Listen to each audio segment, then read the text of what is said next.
امام مہدی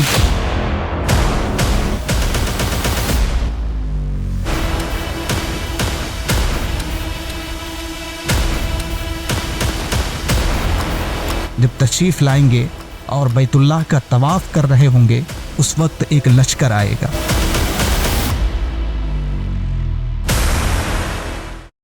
اللہ کے نبی پیغمبر اعظم محمد عربی صلی اللہ علیہ وسلم نے فرمایا کہ قیامت کے نزدیک میرا ایک بیٹا پیدا ہوگا۔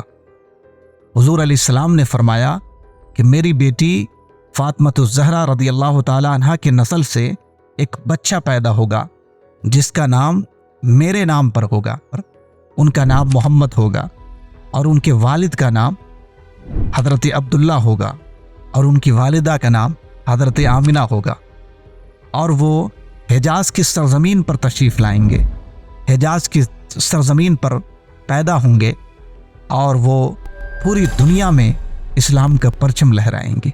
پوری دنیا میں پھر اسلامی حکومت قائم ہوگی، یہاں تک کہ شیر اور بھیڑیے ایک ہی کنویں سے پانی پی رہے ہوں گے، ایسی وہ حکومت قائم کریں گے۔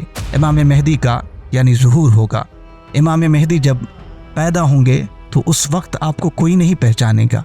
حضور علیہ السلام نے فرمایا اس کی پہچان یہ ہوگی کہ ان کا درمیانی قد ہوگا، اور ان کی زلفیں کالی زلفیں ہوں گی، چمکدار زلفیں ہوں گی، چمکدار چہرہ ہوگا، اور اس چہرے پر ایک تل کا نشان ہوگا، اور آپ بہت خوبصورت، اور آپ کا چہرہ بڑا ہی پیارا اور نورانی چہرہ ہوگا۔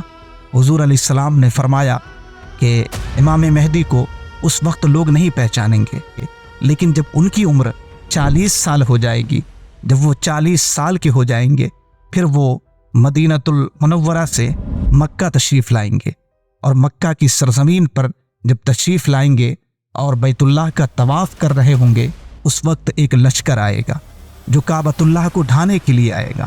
اس کی نیت ہوگی کعبۃ اللہ کو ڈھانے کی، اللہ کے گھر کو ڈھانے کی، لیکن امام مہدی دعا فرمائیں گے تو امام مہدی کی دعا سے اللہ رب العزت اس کو ہلاک کر دے گا، وہ سارے زمین بوس ہو جائیں گے۔ امام مہدی کی اس کرامت کو دیکھ کر کے مکہ میں جو بھی اس وقت ہوگا وہ سیدنا امام مہدی کے دست اقدس پر بیعت ہوگا، امام مہدی کی خلافت قائم ہوگی۔ امام مہدی کو اس وقت لوگ پہچانیں گے کہ آپ ہی امام مہدی ہیں، آپ ہی امام مہدی ہیں جو پوری دنیا میں اسلامی حکومت قائم کریں گے، پوری دنیا میں اسلام کا جھنڈا لہرائیں گے۔ امام مہدی کا پھر ظہور ہو جائے گا۔ امام مہدی پھر وہاں سے ملک شام تشریف لائیں گے۔ ملک شام میں آپ دمشق، جس کو دمشق بھی کہا جاتا ہے، وہاں کی جامع مسجد میں آپ مصلی امامت پر تشریف لائیں گے۔ فجر کا وقت ہوگا، اس وقت جب آپ مصلی امامت پر تشریف رکھیں گے، اقامت پڑھی جا چکی ہوگی، اس وقت حضرت سیدنا عیسیٰ علیہ السلام کا پھر ظہور ہوگا۔ سیدنا عیسیٰ علیہ السلام جو حضرت جبرائیل علیہ السلام کے کاندھے پر اپنا دست مبارک رکھ کر کے تشریف لائیں گے، جب دمشق کی مسجد میں وہ تشریف لائیں گے تو ایسا لگے گا کہ حضرت سیدنا عیسیٰ علیہ السلام غسل کر کے آ رہے ہیں، ان کے زلفوں سے پانی کے قطرات گر رہے ہوں گے۔ حضرت سیدنا عیسیٰ علیہ السلام جب تشریف لائیں گے، مصطفیٰ کریم علیہ السلام نے فرمایا مصلی امامت پر حضرت سیدنا امام مہدی ہوں گے۔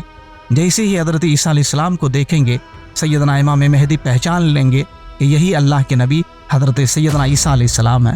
پھر آپ فرمائیں گے کہ اے اللہ کے نبی، اے عیسیٰ علیہ السلام، آپ نماز پڑھائیے، لیکن عیسیٰ علیہ السلام فرمائیں گے نہیں، یہ امت محمدیہ کا حق ہے اور آپ ہی نماز پڑھائیں۔